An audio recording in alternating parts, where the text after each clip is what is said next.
السلام عليكم، كيفكم يا شباب؟ شو اخباركم؟ طمنوني عنكم، ان شاء الله تكونوا بخير. يمكن لاول مره انا بفتح الكاميرا والسماء الطبيعيه وراي، يعني السماء هاي مو شاشه خضراء او مونتاج او تصميم او اي شيء اخر. هاي طبيعه نظاميه. انا قاعد حاليا الساعه وحدة يا جماعه، 1:22. 21 دقيقة كمان، ما بعرف إذا مبين عليكم. 21 دقيقة والشمس اليوم، لا تنسوا إن الدنيا شمس والأجواء حارة يعني. بس ولكن قدر الله ما شاء وفعل يا إخوان، صار الزلزال ودمر كثير عالم، صارنا بعد التواصل الاجتماعي كل يوم تحذير، وخاصة هذا فرانك. إخوان حذر كثير، ولكن العالم ما عاد تصدق. صار الزلزال الأول وصار عنده كثير متابعين. ما بعرف، انا نشرت فيديو يا اخوان قبل هذا الفيديو، كان هو ما بعرف من 12 يوم او 13 يوم.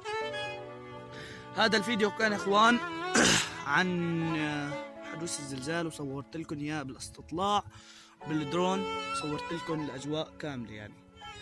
المهم يا اخوان، انا اليوم قاعد مو لحالي، انا وعالم كتير. هذا انا شافتكم بس جيت على منطقه، ما عرفت كيف لقيت منطقه فاضيه. انا بمنطقه واسعه كتير، ما عرفت كيف لقيتها فاضيه. لهيك انا صورت فيديو، ولقيت انه لازم اصور لكم هالفيديو واقول لكم انه انا صار وضع العالم هون كتير مأساوي، كله قاعد بجبال وبر. في عالم قاعدة بلا خيم تماما، في عالم قاعدة تحت شجر. عما بيصير الليل طبعا عم بيصير برد كتير، والعالم تاني تحت شجر. انا يا اخوان عما بيصير الليل يعني، خلونا بالواقع، في خيم، بس انا ماني قاعد بخيم. قرفان، القرفان معروف يا اخوان، قرفان قعدنا فيها تمام. لازم اشرح لكم على الوضع اللي انا فيه، خلص قلت لكم عليه. والله يرحم كل الشهداء اللي ماتت. المعبر دخل كثير عالم ميتة من تركيا على سوريا. انا حاليا بسوريا، يمكن لاول مرة فيديو قلته انا بسوريا يا اخوان، ماني بتركيا.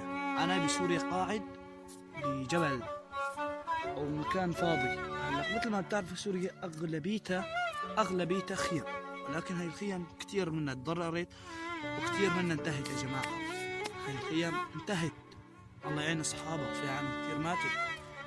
انا يا اخوان بتمنى انكم ترفعوا هذا الفيديو مشاهدات ولايكات، وخلوا لي تعليقاتكم الايجابيه وليس السلبيه. بحبكم كثير، ديروا بالكم، لا تأمنوا كثير، خليكم اخذين بالاسباب. اهل تركيا ديروا بالكم، انطاكيا، غازي عنتاب، خليكم دايرين بالكم. عبقكم من منصبي، سلام، الله يحميكم.